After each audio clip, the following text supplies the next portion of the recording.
Okay,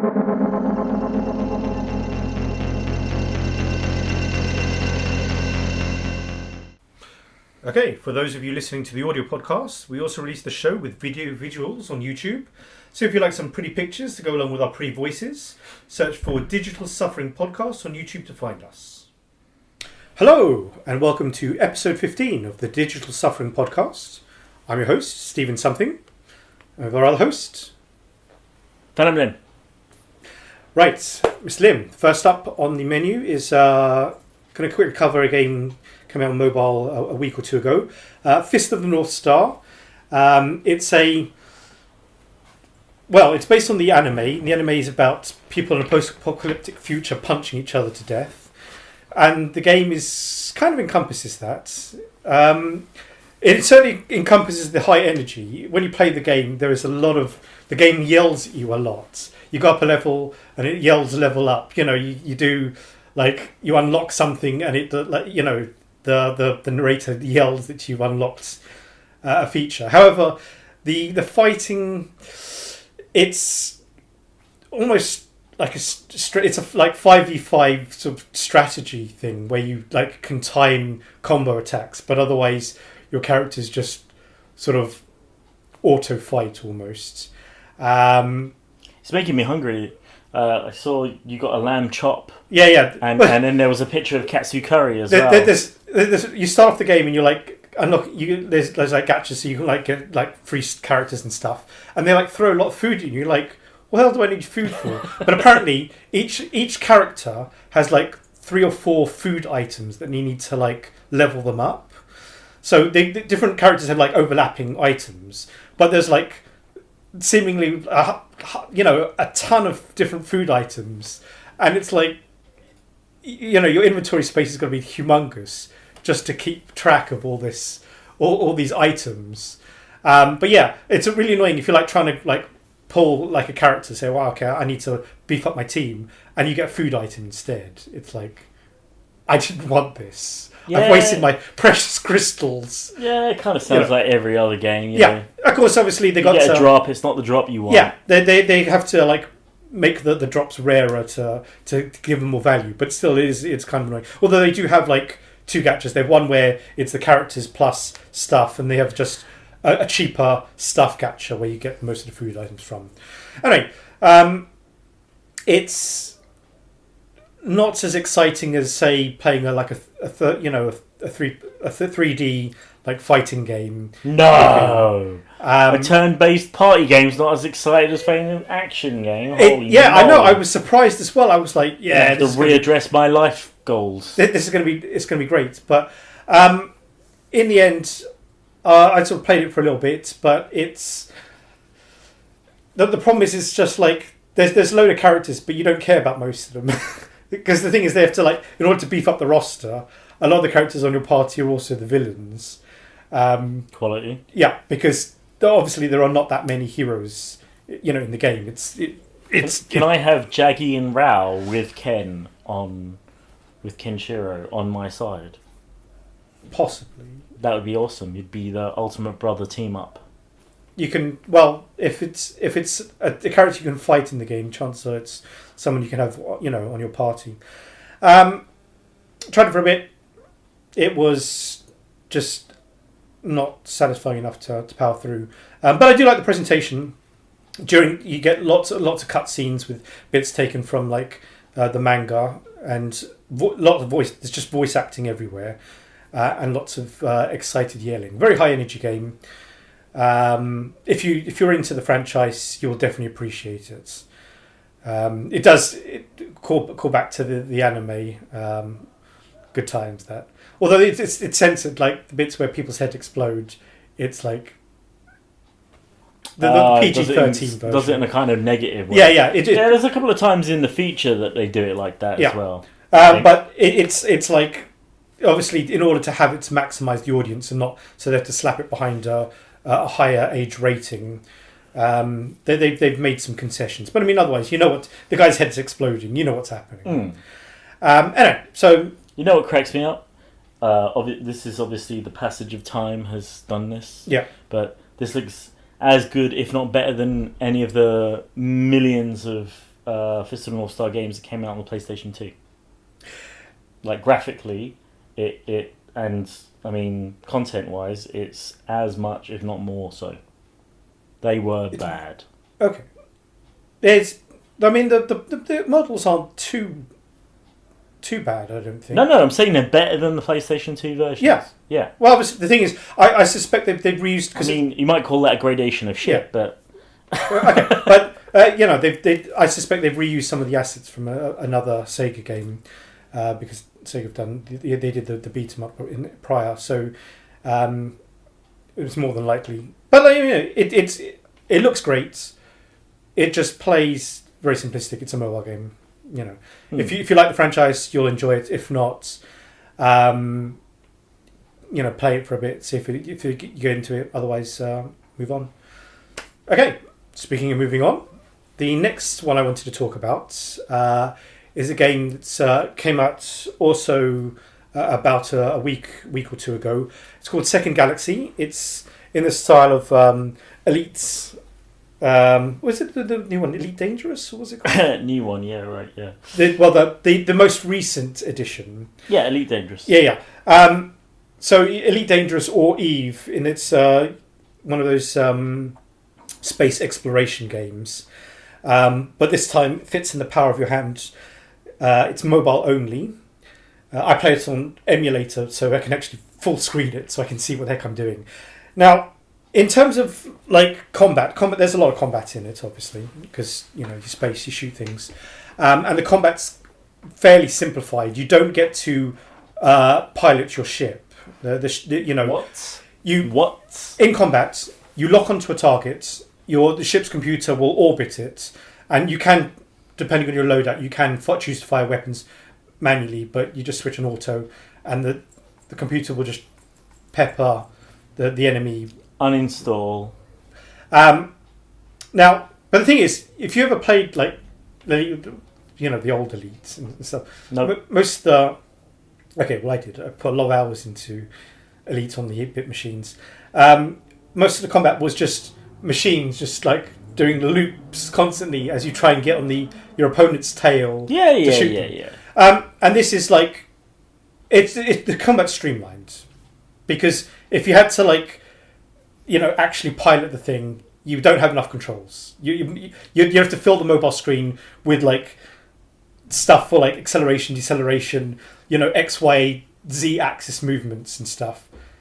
You say that, but I think the last flying / sim thing that I did in a sort of dogfight scenario was Battlefield 1, if you played the story mode, which the campaigns are very limited. Yeah. And there was a mission where you took World War One plane, and you had the dogfights and stuff like that, and it was handled very well, and there was very little on-screen clutter. It was just a case of mouse and. Well, this has a heck of a lot of on-screen clutter because your ships have multiple gun loadouts. You have to manage the shield. So I can see. You have each of the ships you think they have multiple bays where you can load in shield generators, stuff that recharges your energy faster, and so there is management in that sense that you have to decide whether to recharge your shields, to accelerate, pick which targets to focus on, stuff like that. It's streamlined, it's mobile, but there is a lot of depth to it. There's it was called, for upgrading the ship alone, there's 4 different types of weapons. You've got railguns, blasters, lasers, and missiles. So you choose different ships have different benefits to different weapon loadouts. Yeah. And I think whichever starting empire you choose to align yourself with, their technology. The one I start with is Svenja, or it's RS, the Republic of Svenja, or something like that, and their technology is very railgun based. So all their ships have pluses to railguns. So that's the type of guns I equip. So I've configured. You get implants for your pilots, which give you better piloting bonuses, better accuracy and stuff, things like that. There's a lot of stuff to configure in this game. You can spend I got small railguns. I've got a cruiser class ship. are now going to fit the medium class railguns. You can't, because you need to research that level. So it was called, there's like research trees for different technologies. Okay, so it's like their version of crafting, and I've seen there's a lot of harvesting as well. You harvest materials, and that goes into, for the research, development stuff where you can develop better weapons, shields, etc., etc. Yeah. So it's a sort of standard game in terms of crafting, research, and stuff in space. They have like guild system. I've just sort of joined a guild, but it's not terribly. Half the group are just like not active. That seems to always be the way. It seems always be the way. But this one is like had open requirements. You could just like jump in and join. So I thought I'd just go in and just see what the benefits are.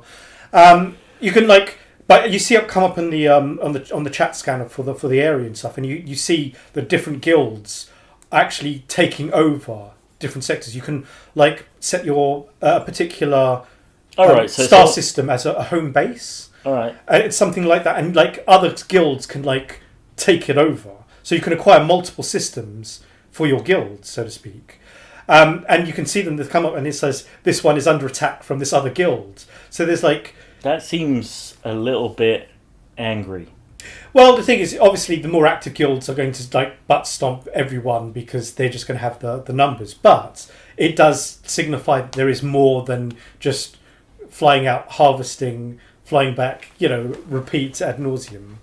It has a storyline that carries you through, as it serves as a tutorial, introduces to the various bits and pieces, unlock stuff. The only thing is that the tutorial, I picked for my pilot, I picked a female character.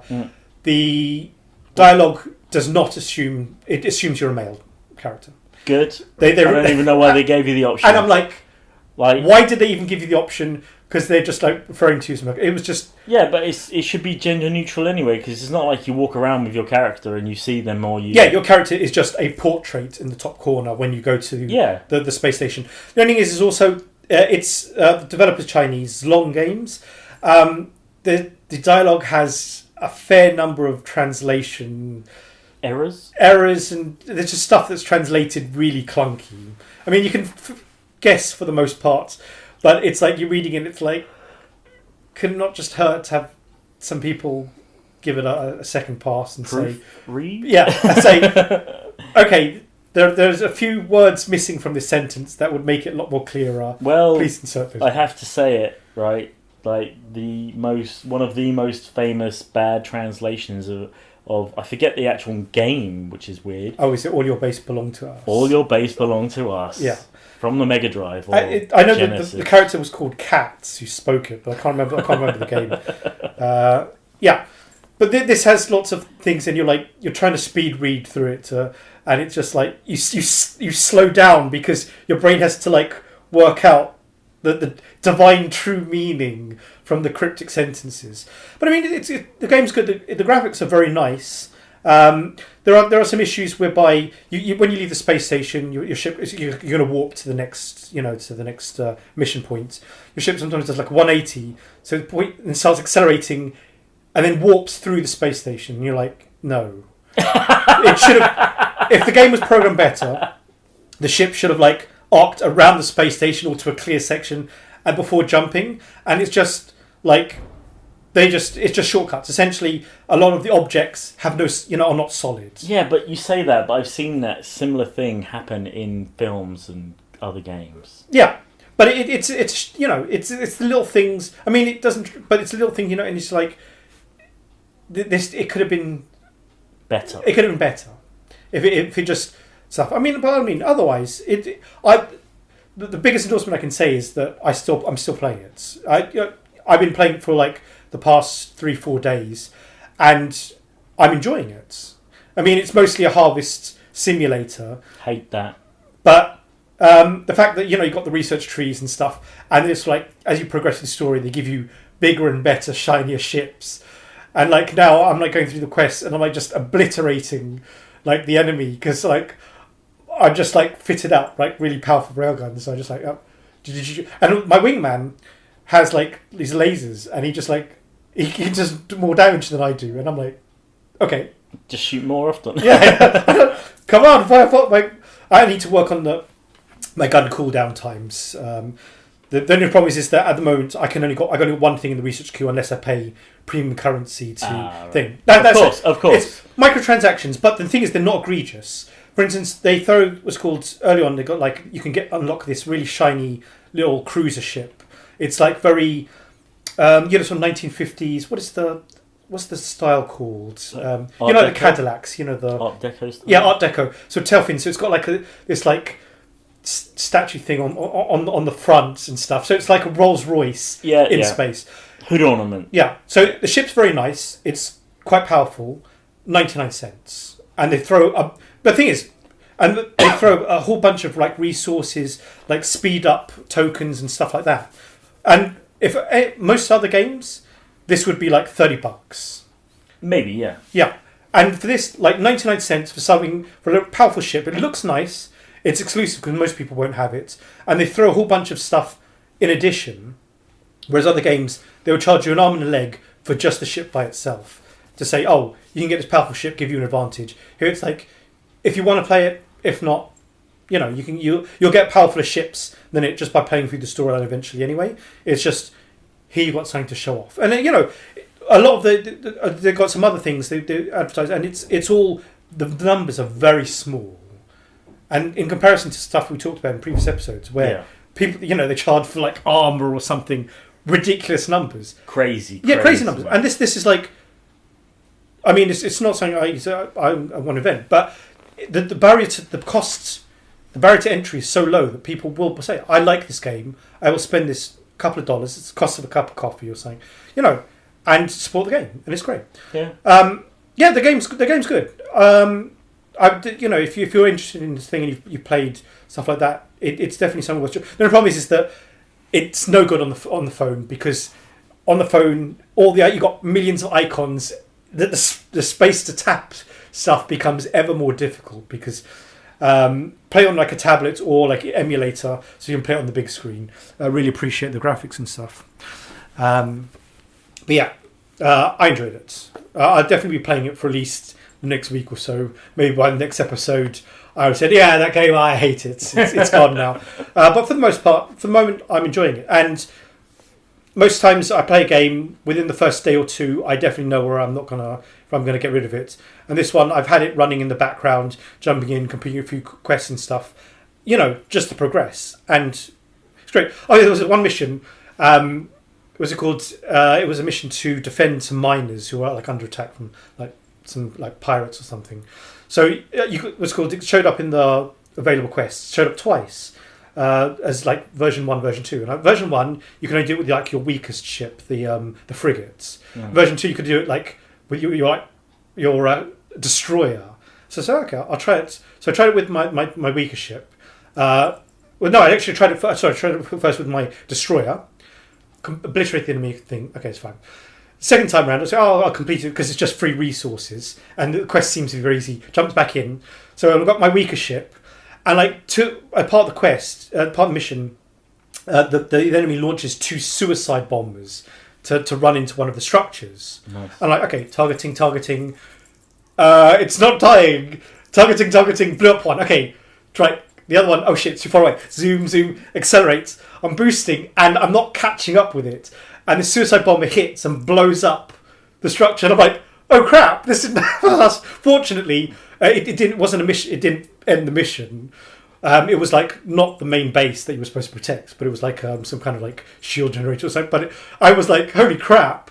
Because the thing is, once you get to a powerful ship, you just abandon the weaker ones. You why bother kicking them out? Well, exactly. Yeah. So as a result, it had like weakest, and it was just like severely underpowered for this mission. Unfortunately, I managed to beat it because reinforcements turn up and you think, and the other ships target you instead. But I was genuinely watching these like the enemies streaking across the sky, and I was not able to catch them purely because my ship was unspread. It was great.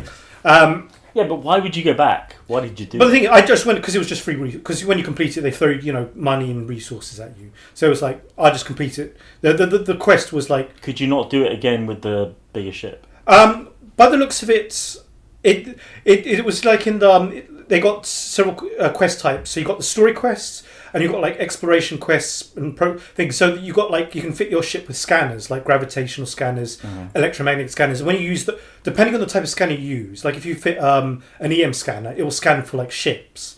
So you can do encounters based on like finding like a ship in distress or pirate ships. If you fit like gravitational scanner, say okay, there's a gravitational anomaly, and you might find like asteroids for mining and stuff. So depending on what you fit, that indicates what kind of quests. Yeah, that's fine. But could you replay that quest with the larger ship? Once I completed the quest was removed. Right. But it's possible that if I scan for it later or in a different sector, I would get a very similar quest. Yeah. Defend X from Y. Sure. Yeah. But yes, what's called when I did the scan initially, because I hadn't completed it when I was at that particular level, the quest sort of built up. So I went back. Oh, so I'm powerful enough. I'll go back and clear up all these quests and just rake in the resources. But yeah, it was it was just a twist because the although it was the same thing, it just played out slightly differently because of how the how I was playing it. Oh yeah, it was called the quest in the footage I captured. One of your commanding officers, he's addicted to this illegal drug called Blu-ray. He's not like grinding up plastic discs and snorting them.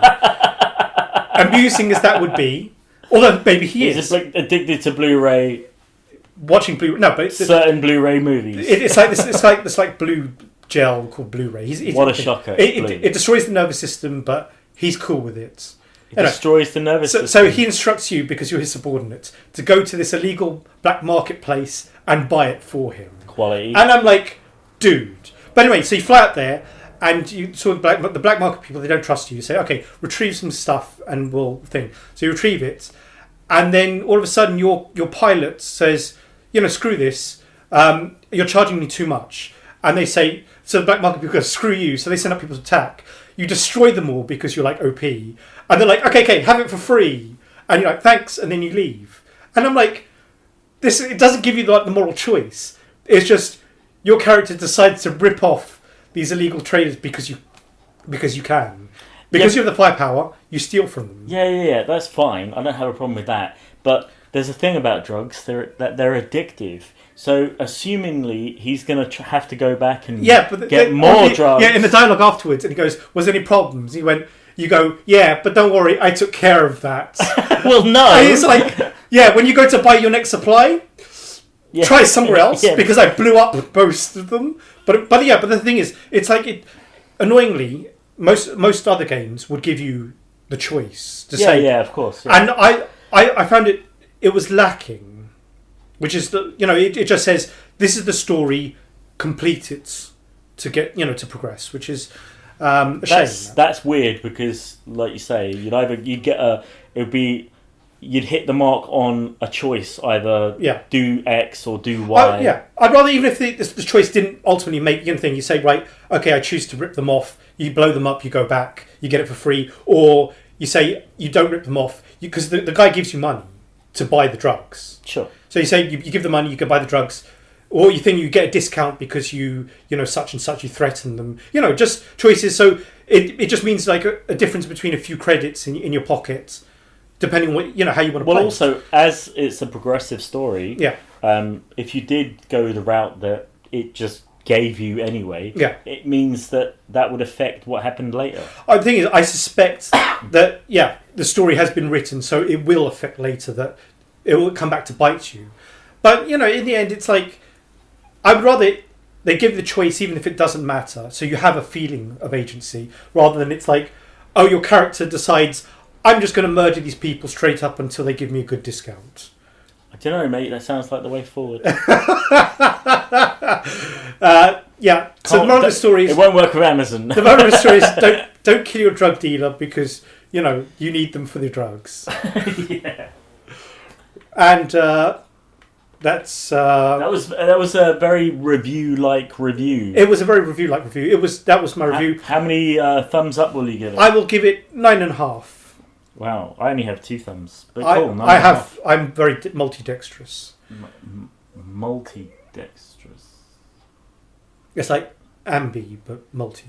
Is that like I have too many thumbs. Is that like multiplicative? Do you remember in the PlayStation? Was it 3 adverts? Does it add a thumb to me?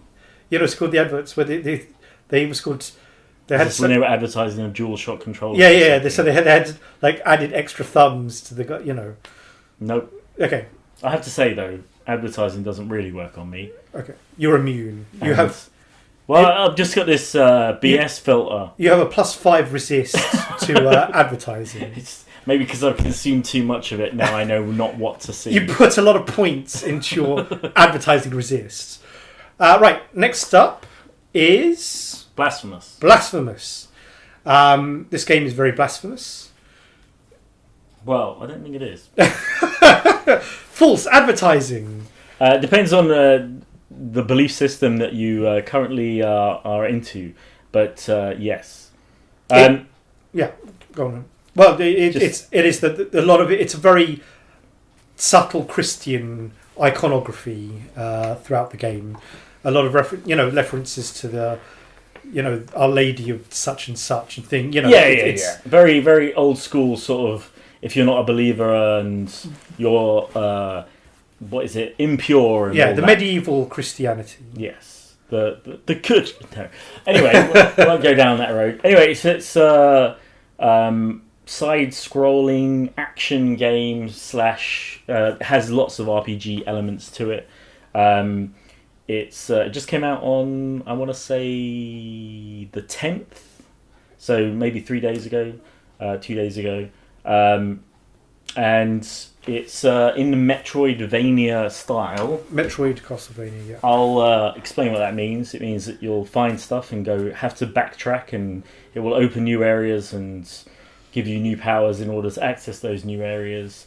So it's kind of like a modern take on it would be something like a Dark Souls game where you're not strong enough to do a thing and then you have to go back. But they have modern Castlevania games, so it'll be like those as well. Well, the modern Castlevania, are they modern? Well, I think the last one was about 5 years ago. No, there's one that was like last year or something. It was like...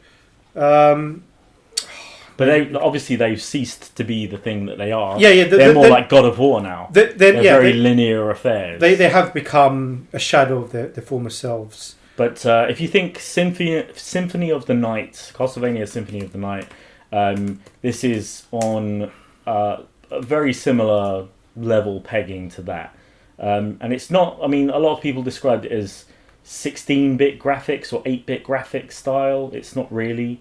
It's a bit more detailed than that, and it's a lot more, I'd say it's a bit more sumptuous as well, because there's like effects that you wouldn't have got in that era of gaming, with moves and attacks and blocking and so on and so on.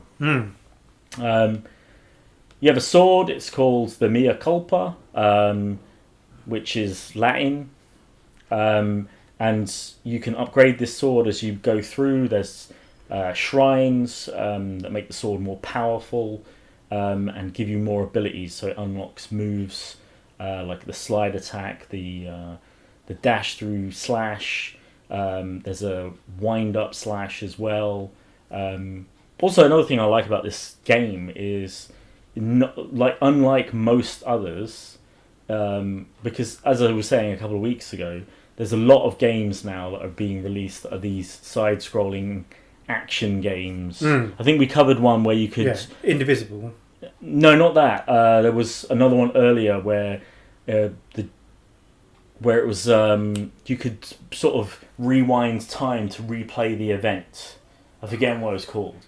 And obviously, a lot of people played The Messenger recently, which was like a sort of Ninja Gaiden remake almost.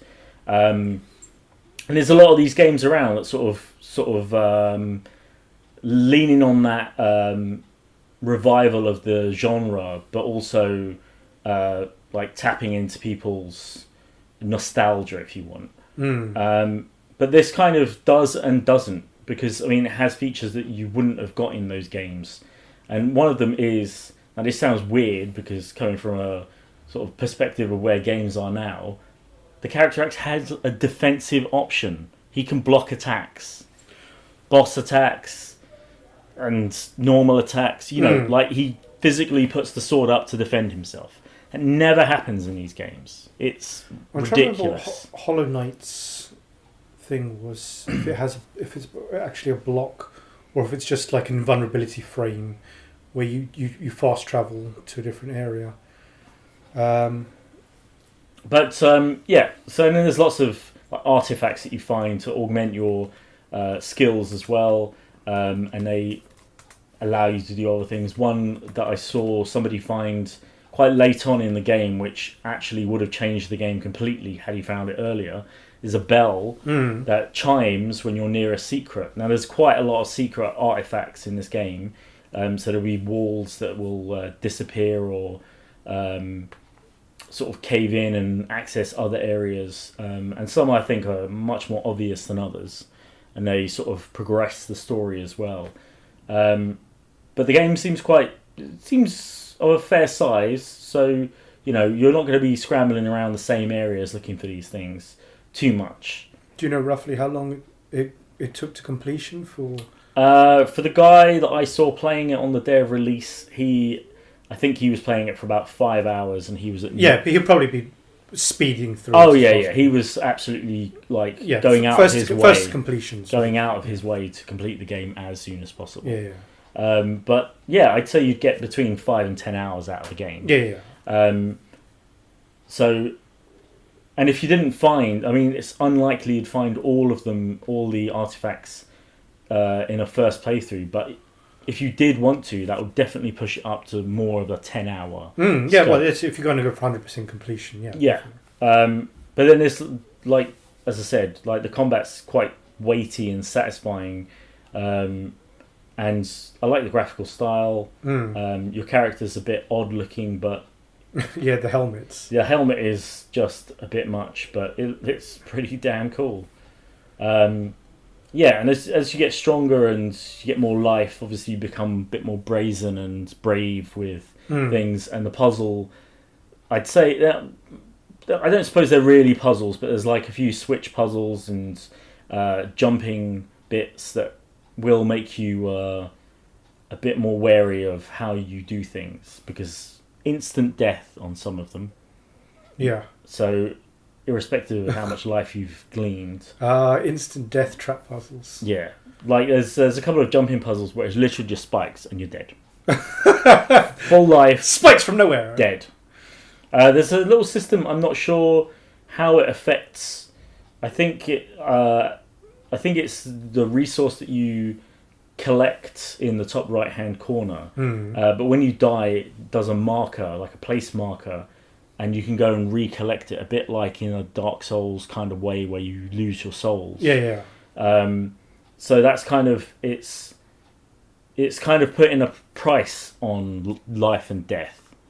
Okay.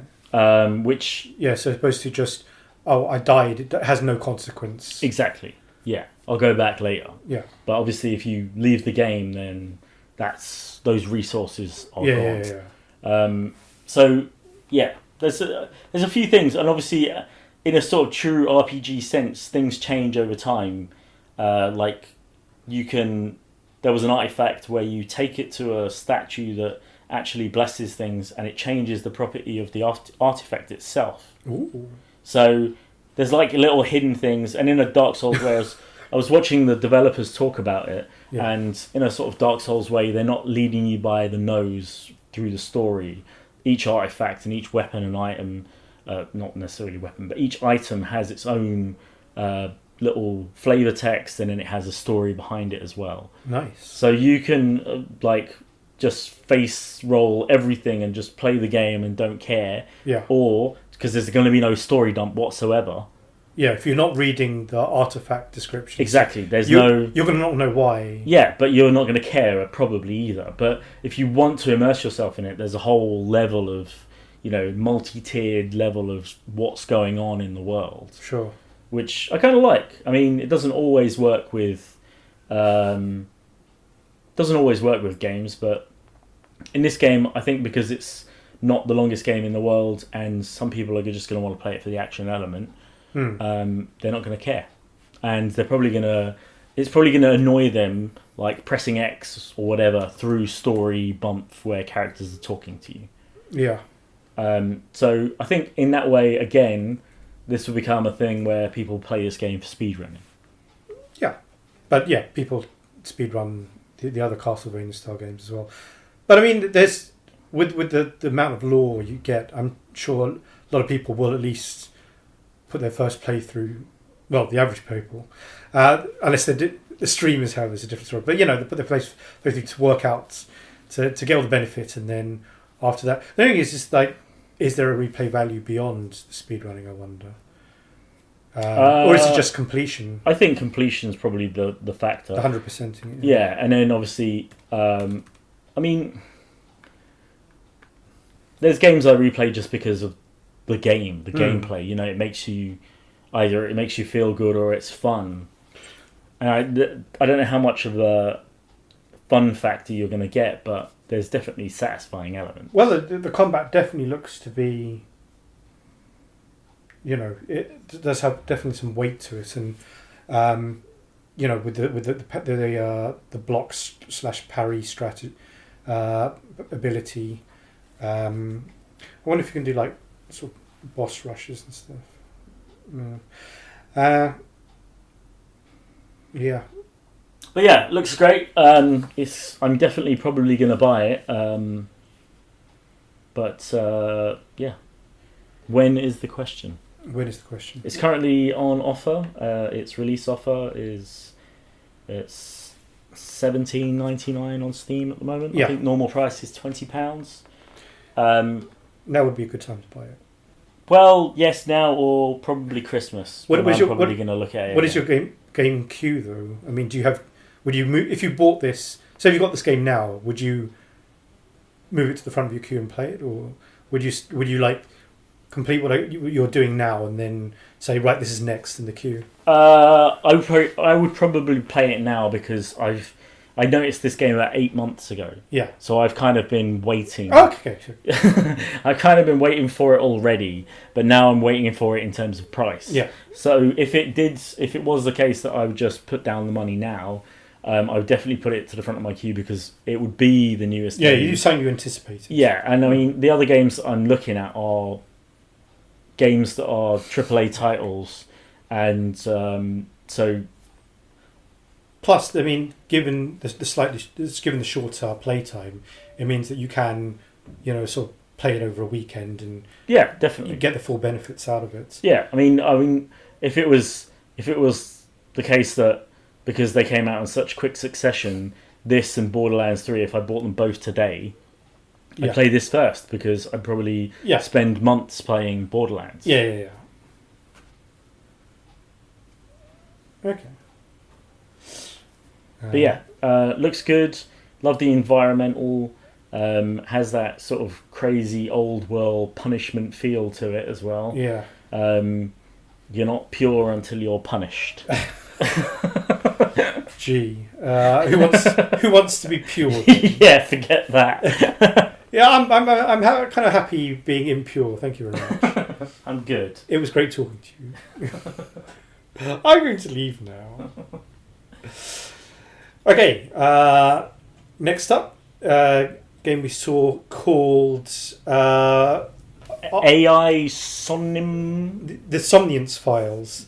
AI or I as a thing. The whole mechanic... Well, first of all, the game is done by the creator of a lot of the sort of escape rooms. I believe it's the Zero Escape Room games is the series they're called. Zero Escape. One of them is like 9 doors, 9 person, 9 hours, 9 persons, 9 doors, and I think they were also responsible for Danganronpa as well, but I could be wrong on that.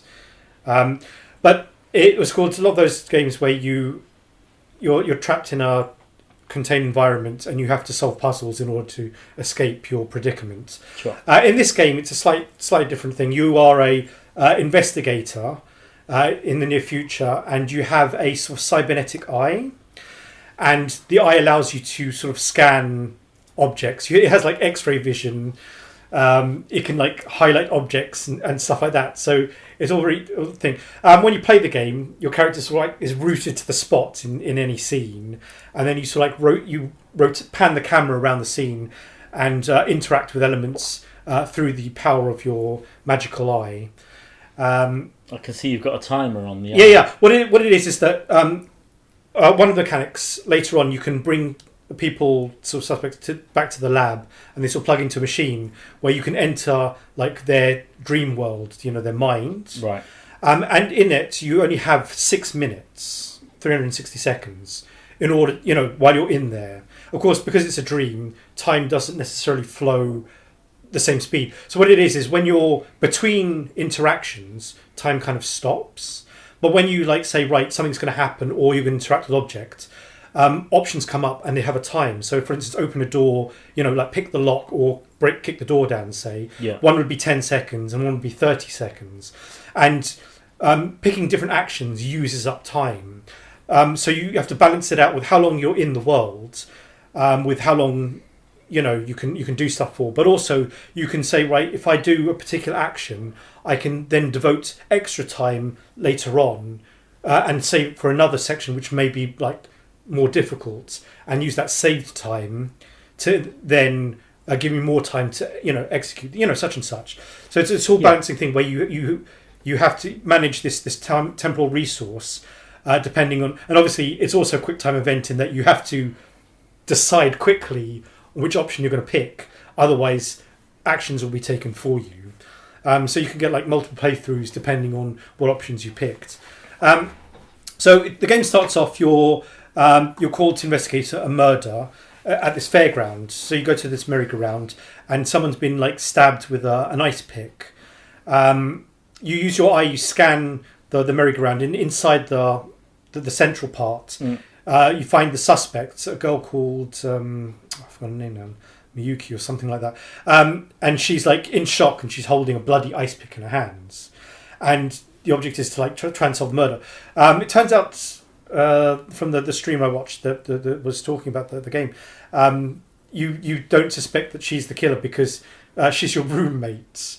So as a result, you're going to go out of your way to prove that, hey, she can't possibly be the killer. Yeah. Whether that reveals to be the case further on down the line is the story. Anyway, so you use your powers to interact with the scenery and solve this murder. The game is it's fully voiced, lots of voice. There's a lot of talking in it, and also it's the game references a lot of pop culture stuff, as we observed in one of the clips. Your assistant Iba, who is a manifestation of the AI that controls your cybernetic eye, she's your assistant. She appears when you enter the dream space. She appears T800 style, and the main character Date comments on that. Yes, yeah. He says, directly references it. Shouldn't you be naked? Shouldn't you be naked? And there's a whole lot of that. There's a pop culture references. His boss, for instance, she's a lady, she's a woman, and you visit her room, and she has boy band posters up, and if you examine them, she starts commenting. She says "Oh, they're all my husbands," and stuff like that. So you'd see you're incentivized to interact with pretty much every object because the character interactions are very funny. There's all kinds of hidden, interactions, between Date and Iba, and between him and his boss and stuff. So it's an adventure game where you click on stuff and thing to solve the puzzles, and lots of voice acting. Looks very good. The whole graphical aspect. I mean, it's sort of mixed between those Japanese sort of RPG games where you get the characters popping up for the speech, but the art aesthetic is very similar to Persona 5 styling, sort of thing. It has a definite feel of Persona. And the dream world also has a darker sort of murky feel to indicate the difference between that and the real world stuff. Yeah, it looks very interesting. So if you're into adventure puzzle games, this would definitely be a worthwhile investment. If you've played some of the other games in the creators done from the Zero Escape series, then this is you probably have gone and bought it already. Yeah, you get different options. Spank the pony. Then it's are you going to go through it and pick all the comedy options just to see what the reactions are like? Well, I mean, probably it's kind of nice that it has that. It's not life and death as much as it is still a game. Yeah. Obviously, it's serious themes, but it's very light-hearted in terms of your interactions and stuff. Yeah, there's what's called... Actually, in the game... Oh, that's right. For the marketing for the game, they actually... In the game, there's one of the characters is a streamer. And she got her own YouTube channel. And promo for the game, before the game came out, she was like doing clips and YouTube stuff and songs and things. Right. So they tied that in. And was one of another character, I think a guy called Oda, who's like an otaku style thing. He like likes the idol, and he had a Twitter feed. So he was promoting the game. He was like doing weird random Twitter things as well as promoting the game. And this was all stuff they did as part of the marketing before it. And then you team up with them. And it was called in the game. It's called when you meet the streamer for the first time. She goes out and she hugs you, and what she does, she gets the guy to film it, and so she blackmails you into bringing her along, with in your investigations. Why would that be? Because you say, oh, if you don't think I'm going to say you touched me inappropriately or something, I mean I got footage, so you get it's eye-rolling stuff, but it's like okay, so. You bring this teenage girl around with you because she's blackmailing you, which is like, isn't that worse? You're like a grown man bringing a teenage girl around with you, just like, okay, there's no way to win this one, but it's just stuff to observe. But yeah, it's definitely a fun thing, even though it obviously covers serious themes, the murder and stuff. I don't know. The stream I watched who covered the game only covered about the first slightly less than an hour or so, just so there wouldn't be spoilers. So I don't know if there's going to be additional murders or if the case builds up further and you discover that this thing is the tip of the iceberg of something much larger. But yeah, it's very interesting and definitely a fun thing. There's the machine for jacking. Anyway. Shall we move on? Yeah, the last game is kind of more of a yes. mention. Yes, from the I think it was just at the TGS Tokyo Game Show. We both saw this and we both became unreasonably excited. well, yeah, but the fact is, interested. We saw it and we had to talk about it. Yes, it was definite immediate interest because of if this was. Call of Duty 15. I would have blown past it quicker than we would not be. We wouldn't talk about this. Is the game in question is System Shock 3. It is a direct sequel to System Shock 2, brought to us by Outside Studio. Was it Outside? I think it is. Yeah. And there's a lot of Irrational and Looking Glass stuff in there. So. And Warren Spector's in there as well to oversee it. So it's got pedigree, and the whole watching the it's supposed to be canon as well, isn't it? Yeah, it's canon. It's based as of spoiler alert if you haven't played System Shock 2, you've waited too long. The AI Shodan has downloaded her intelligence into the body of someone else. This has actually appeared in like a post-credit scene, so this is why you should never leave the credits. Leave until the credits are over. And they've made that part canon, so that leads into the System Shock 3, whereby they explore the reason why the Mad AI Shodan would want to exterminate humanity. The visuals look absolutely gorgeous. I mean, as first person shooters go, it looks very, very nice. The whole you fight a lot of there's a lot of more bioengineering and stuff as reference. I can't remember if that was in the first one, but definitely in the second game on the space station, you definitely fought a lot of. You went through a lot of labs and there were like experiments and stuff that gotten loose, and so this one again, you seem to be a lot of your opposition are sort of subhuman, superhuman, and like non-human flesh blobs. Very well rendered flesh blob. No, it looks it's sort of body horror in its best form. Definitely. It does say pre-alpha as well, so we might be waiting a while for this. Well, the thing is, I mean, the thing is, you look at those graphics and you think, what exactly is required?